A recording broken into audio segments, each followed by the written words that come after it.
24-এর যে গণ অভ্যুত্থান সম্মিলিত যে রূপটা আছে, এটা কিন্তু রেজাল্টটা আমরা আজকে বাংলাদেশে দেখতে পাচ্ছি।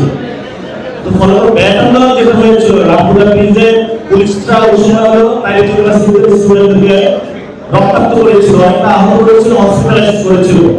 তো সেই ইতিহাসটা কিন্তু টানা হয় না। আমরা মনে করি যে অনেকে এখানে অনেক কন্ট্রোভার্সিয়াল বিভিন্ন জায়গায় কথা বলবেন, আমরা মনে করি যে শিক্ষার উপরে কোনো ভ্যাট আরোপ করা উচিত না। এই জন্য হলো এখন হয়তো 10% ভ্যাট আছে প্রাইভেট সেক্টরে, যে এডুকেশন রয়েছে সেটাতে 0%। এটাতে সরকার বলতে পারে, বা যারা আপনারা অন্যপ্রাণ রয়েছেন অথবা যারা শিক্ষক রয়েছেন, যারা কিছু তো ভ্যাট থাকা প্রয়োজন। আমরা মনে করি প্রাইভেট ইউনিভার্সিটি যেই হারে কন্ট্রিবিউট করতেছে, অনেক মিডল ক্লাস ফ্যামিলির স্টুডেন্ট সেখানে অ্যাড হচ্ছে, তাদের দ্বারা এটা বিয়ার করা পসিবল হচ্ছে না। সেই জায়গাটা এটা কিভাবে আরো কমিয়ে নিয়ে আসা যায়, এবং তারা যে ব্যাট বিরোধী আন্দোলন করেছিল সেই তাদের ন্যায্যতার জায়গাটা যাতে গণ অভ্যুত্থানের পরে যে সরকার গঠন হয়েছে তাদেরকে এটা বুঝিয়ে দেওয়া হয়, সেই জায়গাটা আমি দাবি জানাচ্ছি। 1 নম্বর। 2 নম্বর বিষয় হলো প্রাইভেট ইউনিভার্সিটির স্টুডেন্টরা মাঠে গিয়েছে, শহীদ হয়েছে, রক্তাক্ত হয়েছে, জেলে গিয়েছিল, সেই প্রত্যেকটা অলিগলিতে তারা মিছিল বের করেছিল, তারা আন্দোলনকে সাকসেসফুল করেছিল। কেন করেছিল? বাংলাদেশে একটা রিফর্ম অ্যাসেম্বলি করার জন্য, সংস্কার বা পরিবর্তনের জন্য। কিন্তু আমরা দেখতে পাচ্ছি বাংলাদেশের সংস্কার নিয়ে নিয়ে এটা একটু দীর্ঘায়িত করার প্রচেষ্টা চলছে বা না করার প্রচেষ্টা চলছে।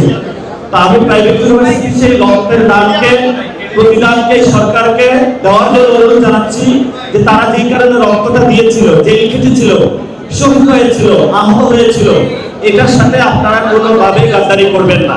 এই জন্য প্রাইভেট ইউনিভার্সিটি ভাইদেরকেও বলবো যে এই রক্ত আমাদের রাজপথে রঞ্জিত হয়েছিল, সেই রক্তের সাথে আমরা বেইমানি করবো না। ইনশাআল্লাহ বাংলাদেশে আমরা রিফর্ম অ্যাসেম্বলি এবং সংস্কারের প্রক্রিয়াগুলো বাস্তবায়ন করে ছাড়বো ইনশাআল্লাহ।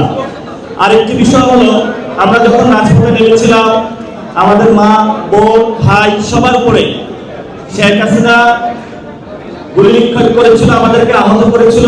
এখনো আমাদের অনেক ভাই হসপিটালে রয়েছে, যাদের কারো পা নাই, কারো হাত নাই, কারো চোখ নাই।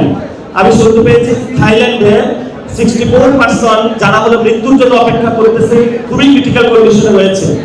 তো যখন আমরা এই অবস্থায় যাচ্ছি, সেখানে শেখ হাসিনার একটা ফাঁসির রায় হয়েছে, সেদিকে আমরা প্রক্রিয়াগত না গিয়ে উল্টো আওয়ামী লীগের অফিসগুলোকে খুলে দিচ্ছি। এটা হলো বাংলাদেশের জনগণকে বৃদ্ধাঙ্গুলি দেখানো। আমি ভাই এনসিপি বুঝি না, জামাত বুঝি না, বিএনপি বুঝি না। বাংলাদেশে আওয়ামী লীগের বিচার হইতে হবে, এটা আমরা সবাই বাংলাদেশে ঐক্যবদ্ধ হতে হবে ইনশাআল্লাহ।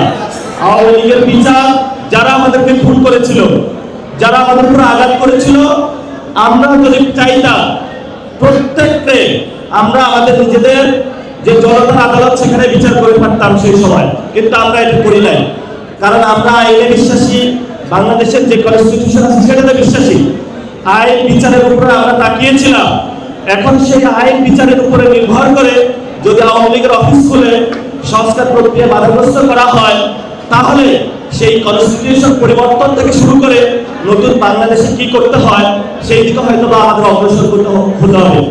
আমি পুরো বাংলাদেশের গ্রাসরুট লেভেলে যারা ইয়াং জেনারেশন তাদের সাথে কথা বলছি, যাচ্ছি, সেখানে ইয়াং জেনারেশন কিন্তু একটি স্টেবল না। তারা বাংলাদেশের পরিবর্তনের জায়গাটা দেখতে চাচ্ছে এবং তারা আশা করছে বাংলাদেশে একটা পরিবর্তন হবে। আপনারা প্রাইভেট ইউনিভার্সিটির পুসা ফ্যামিলি থেকে শুরু করে সকল স্টুডেন্ট, শিক্ষক, ফ্যামিলি যারা এই গণ অভ্যুত্থানে অংশগ্রহণ করে নতুন বাংলাদেশ গঠনে আপনাদেরকে নিয়োজিত করেছেন, আমরা আশা করব যে এই সরকার এতদিন ইন্টারিম গভর্নমেন্টের উপরে আমাদের উপরে একটা অভিযোগ দিয়ে যাচ্ছিল যে আমরা প্রাইভেটের সাথে কানেক্টেড হচ্ছি না, আমরা প্রাইভেটের সাথে কথা বলছি না, তাদের ন্যায্য হেস্তাটা হচ্ছে না সেখানে। তো এখন যে মিনিস্ট্রিয়াল বডি হলো, সেখানে কয়েকজন প্রাইভেট ইউনিভার্সিটির এসেছে, যে জায়গাগুলো হচ্ছে গভর্নমেন্টের, সেখানে কতটুকু প্রাইভেট ইউনিভার্সিটির অংশগ্রহণ হচ্ছে, বা প্রাইভেট ইউনিভার্সিটি নিয়ে যিনি কবি হাজার থেকে শুরু করে এসএনআর প্লেয়ার সাহেবরা আছেন, তারা কতটুকু উদ্যোগ দিচ্ছেন সেগুলো তারা ক্লিয়ার করুন মানুষকে। এই জন্য আমরা বলি যে ব্লেম গেমের রাজনীতি নয়, we are ready to serve the private university. আমরা প্রাইভেট এবং পাবলিক কোনো পার্থক্য করতে চাই না। আমি পাবলিকে পড়াশোনা করেছি, প্রাইভেটে জব করেছি, তো অনেক স্ট্রাগলের মধ্য দিয়ে কিন্তু প্রাইভেট ইউনিভার্সিটির স্টুডেন্টরা যেতে হয়। আগে একটা সময় মনে করতো যারা বড় লোকের খাওয়ালে পাওয়ান তারাই প্রাইভেট ইউনিভার্সিটিতে পড়াশোনা করতো। অনেক মানুষ যারা বাংলাদেশের সরকার পাবলিক ইউনিভার্সিটিতে শিক্ষা ব্যবস্থা সম্পূর্ণ করার না কারণে অনেকেই কিন্তু বাধ্য হয়ে এখন প্রাইভেট ইউনিভার্সিটিতে যাচ্ছে। অনেক মিডল ক্লাস ফ্যামিলি রয়েছে, রাইজিং মিডল ক্লাস রয়েছে, লোয়ার মিডল ক্লাস রয়েছে, আপার মিডল ক্লাস, সব ফ্যামিলি রয়েছে। এজন্য সরকারকে বলবো প্রাইভেট ইউনিভার্সিটি থেকে উদ্যোগী হওয়ার জন্য আমরা আমাদের দল থেকে সর্বোচ্চ জায়গা উদ্যোগী হবো। আমরা আপনাদের সাথে আছি, আপনারা আমাদের লিডার, আপনারা আমাদেরকে যেভাবে গাইড করবেন আমরা সেই অনুযায়ী চলবো। আজকে আমাকে অতিথি করার জন্য আপনাদেরকে অনেক ধন্যবাদ জানাচ্ছি এবং আমাদেরকে আপনাদের ভাই হিসেবে গ্রহণ করে দিলেন। সবাইকে আসসালামু আলাইকুম ওয়া রাহমাতুল্লাহি ওয়া বারাকাতুহু।